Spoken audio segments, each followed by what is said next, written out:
Icelanders are a Germanic ethnic group and nation, native to Iceland. On 17 June 1944, when the Icelandic Republic was founded, the Icelanders became independent from the Danish monarchy. The language spoken is Icelandic, a North Germanic language, and Lutheranism is the predominant religion. Historical and DNA records indicate that around 60 to 80% of the settlers were of Norse origin and the rest were of Celtic stock from Ireland and peripheral Scotland. Iceland. Icelanders have had a tumultuous history. Development of the island was slow due to a lack of interest from the countries controlling it for most of its history: Norway, Denmark, and ultimately Denmark. Through this time, Iceland had relatively little contact with the outside world. The island became independent in union with Denmark in 1918. Since 1944, Iceland has been a republic, and Icelandic society has undergone a rapid modernization process in the post-independence era. History. Iceland is a geologically young landmass, having formed an estimated 20 million years ago due to volcanic eruptions on the mid-Atlantic ridge. One of the last larger islands to remain uninhabited. The first human settlement date is generally accepted to be 874, although there is some evidence to suggest human activity prior to the Norse arrival. Initial migration and settlement. The first Viking to sight Iceland was Gardus Vavarsson, who went off course due to harsh conditions when sailing from Norway to the Faroe Islands. His reports led to the first efforts to settle the island. Floki Vilgutharsson was the first Norseman to sail to Iceland intentionally. His story is documented in the Landnámabók manuscript, and he is said to have named the island Ireland. The first permanent settler in Iceland is usually considered to have been a Norwegian chieftain named Ingólfur Aranesson. He settled with his family in around 874, at a place he named Bay of Smokes, or Reykjavik in Icelandic. Following Ingólfur, and also in 874, another group of Norwegians set sail across the North Atlantic Ocean with their families, livestock, slaves and possessions, escaping the domination of the first king of Norway, Harald the Half-Agri. They traveled 1,000 kilometers in the Viking longships to the island of Iceland. These people were primarily of Norwegian, Irish or Gaelic Scottish origin. The Irish and the Scottish Gaels were either slaves or servants of the Norse chiefs, according to the Icelandic sagas, or descendants of a group of Norsemen who had settled in Scotland and Ireland and intermarried with Gaelic-speaking people. Genetic evidence suggests that approximately 62% of the Icelandic maternal gene pool is derived from Ireland and Scotland, which is much higher than other Scandinavian countries, although comparable to the Faroese, while 37% is of Nordic origin. About 20 to 25% of the Icelandic paternal gene pool is of Gaelic origin, with the rest being Nordic. The Icelandic age of settlement is considered to have lasted from 874 to 930, at which point most of the island had been claimed and the Althing, the Assembly of the Icelandic Commonwealth, was founded at Thingvellir. Hardship and conflict. In 930, on the Thingvellir plain near Reykjavik, the chieftains and the families met and established the Althing, Iceland's first national assembly. However, the Althing lacked the power to enforce the laws it made. In 1262, struggles between rival chieftains left Iceland so divided that King Haakon IV of Norway was asked to step in as a final arbitrator for all disputes. As part of the Old Covenant, This is known as the Age of the Stirlungs. Iceland was under Norwegian leadership until 1380, when the royal house of Norway died out. At this point, both Iceland and Norway came under the control of the Danish crown. With the introduction of absolute monarchy in Denmark, the Icelanders relinquished their autonomy to the crown, including the right to initiate and consent to legislation.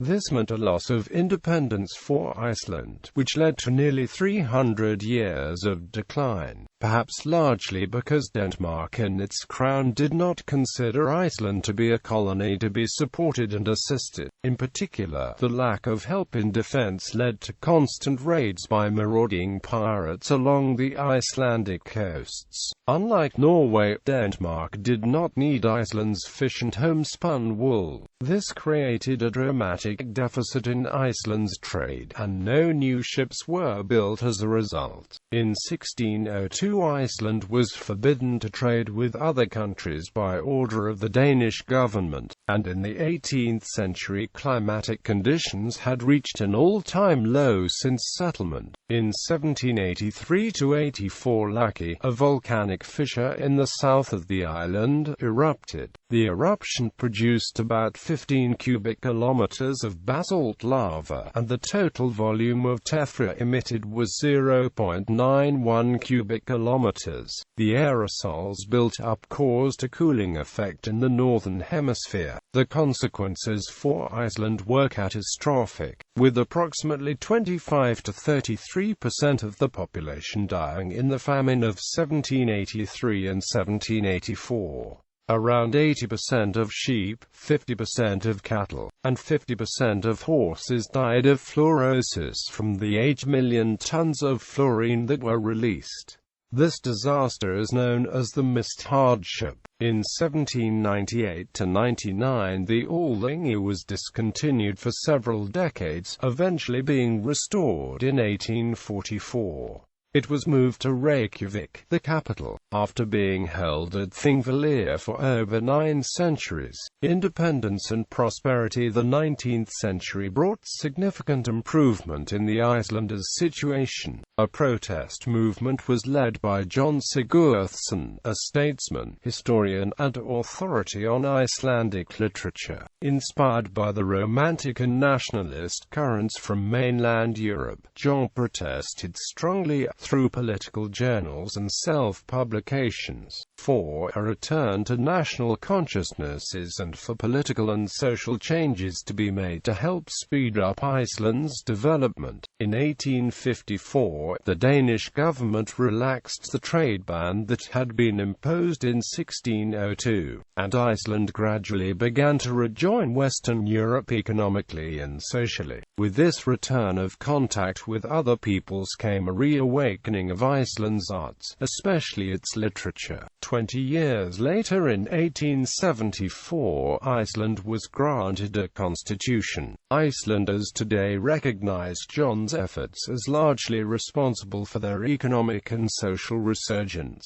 Iceland gained near full independence in 1918 after World War I, and retained only formal ties with the Danish crown. This move to independence was completed on the 17th of June 1944, on what would have been John Sigurðsson's 133rd birthday. After a national referendum, Iceland broke all ties with Denmark, after nearly 6 centuries of Danish rule, and declared itself independent. Demographics and society. Genetics. Most mitochondrial DNA lineages found today in contemporary Icelanders can be traced to the native populations in Ireland and Scotland and Scandinavia. Another study shows that a tiny proportion of samples of contemporary Icelanders carry a more distant lineage, which belongs to the haplogroup C1, which can possibly be traced to the settlement of the Americas around 14,000 years ago. The same study used preliminary genealogical analysis analyses which revealed that C1 lineage was present in the Icelandic mtDNA pool at least 300 years ago. Due to the small founding population and considerable history of relative isolation, Icelanders have often been considered highly genetically homogeneous as compared to other European populations. For this reason, along with the extensive genealogical records for much of the population that reach back to the settlement of Iceland, Icelanders have been the focus of considerable genomics research by both biotechnology companies and academic and medical researchers. However, one study of mitochondrial DNA, blood groups, and isozymes revealed a more variable population than expected from these genetic standpoints, comparable to the diversity of some other Europeans. Another study shows that quite a big group of Scandinavian males, in particular Norwegians and Icelanders, carry haplogroup R1A1A. Results of the mitochondrial DNA studies have been consistent with the genealogical records that trace the ancestry of most Icelanders to Scandinavia, Ireland and Scotland, though there may have been a minor contribution from other European groups. Founder effects and the effects of genetic drift are more pronounced for the Icelandic gene pool than other nearby populations, supporting the assumed genetic isolation of the population. Emigration. Greenland was first settled by some 500 Icelanders under the leadership of Eric the Red in the late 10th century CE. Isolated fjords in this harsh land offered sufficient grazing to support cattle and sheep, though the climate was too cold for cereal crops. Royal trade ships from Norway occasionally went to Greenland to trade for walrus tusks and falcons. The population eventually reached a high point of perhaps 3,000 in two communities and developed independent institutions before fading away during the 15th century. A papal legation was sent there as late as 1492, the year Columbus attempted to find a shorter spice route but instead found the Americas. North America. According to the saga of Eric the Red, Icelandic immigration to North America dates back to 1006, when Icelandic Snorri was born in Vinland. This colony was short-lived though, and by the 1020s the Icelanders abandoned it. Icelandic immigration to North America would not resume for some 800 years. One of the first new instances of Icelandic immigration to North America occurred in 1855, when a small group settled in Spanish Fork, Utah. Another Icelandic colony is Washington Island, Wisconsin. Immigration to the United States and Canada began in earnest in the 1870s, with most migrants initially settling in the Great Lakes area. These settlers were fleeing famine and overcrowding on Iceland. Today, there are sizable communities of Icelandic descent in both the United States and Canada. Gimli, in Manitoba, Canada, is home to the largest population of Icelanders outside of the main island of Iceland. Culture, language and literature. Icelandic, a North Germanic language, is the official language of Iceland. Icelandic has inflectional grammar comparable to Latin, Ancient Greek, more closely to Old English, and practically identical to Old Norse. Old Icelandic literature can be divided into several categories, of which three are best known to foreigners: Eddic poetry, Skaldic poetry, and saga literature. If saga literature is understood broadly, Eddic poetry is made up of heroic and mythological poems. Poetry that praises someone is considered Skaldic poetry or court poetry. Finally, saga literature is prose, ranging from pure fiction to fairly factual history. Written Icelandic has changed little since the 13th century. Because of this, modern readers can understand the Icelanders' sagas. The sagas tell of events in Iceland in the 10th and early 11th centuries. They are considered to be the best-known pieces of Icelandic literature. The elder are Poetic Edda, the younger are Prose Edda, and the sagas are the major pieces of Icelandic literature. The Poetic Edda is a collection of poems and stories from the late 10th century, whereas the younger Prose Edda is a manual of poetry that contains many stories of Norse mythology. Religion. Iceland embraced Christianity in c. AD 1000 in what is called the Kristnitaka, and the country, while mostly secular in observance, is still predominantly Christian culturally. The Lutheran Church claims some 84% of the total population, while early Icelandic Christianity was more lax in its observances than traditional Catholicism. Pietism, a religious movement imported from Denmark in the 18th century, had a marked effect on the island. By discouraging all but religious leisure activities, it fostered a certain dourness which was for a long time considered an Icelandic stereotype. At the same time, it also led to a boom in printing, and Iceland today is one of the most literate societies in the world. While Catholicism was supplanted by Protestantism during the Reformation, most other world religions are now represented on the island. There are small Protestant free churches and Catholic communities, and even a nascent Muslim community, composed of both immigrants and local converts. Perhaps unique to Iceland is the fast-growing Asatrúar Félag, a legally recognized revival of the pre-Christian Nordic religion of the original settlers. According to the Roman Catholic Diocese of Reykjavik, there were only approximately 30 Jews in Iceland as of 2001.